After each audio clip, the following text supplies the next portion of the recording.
এই রাত্রিরে যখন বাড়ি ফিরি একা একা, তখন বোঝা যায় যে নিঃসঙ্গতা কতটা জিনিস।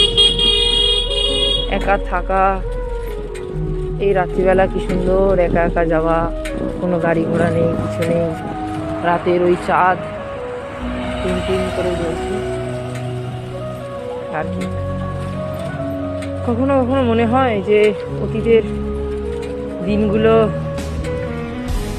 বড়ই অজুহাতের সময় ছিল। আবার কখনো কখনো মনে হয় যে না না, ওই দিন ছাড়া আবার সময় কাটে না। সবই হচ্ছে সময়।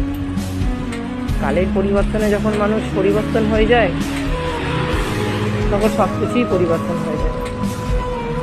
আর তুমি যাকে ভালোবাসছো, কালকে সে নাও থাকতে পারে, আবার বলা যায় না থাকতেও পারে। সবই হচ্ছে কালের পরিবর্তন। বিধাতা তোমাকে যেটা লিখে দিয়েছে সেটাই থাকবে, আর কিছু। জীবন বড়ই অবাস্তব জিনিস, আর এই জীবনকে তোমাকে অভিজ্ঞতা সঞ্চয় করতে হবে, আর সেই অভিজ্ঞতার মাধ্যমেই আমাদের লাইফে এনজয় করতে লাগবে। সুখ দুঃখ সবসময় কোনো না কিছু থেকেই যাবে, তাই না?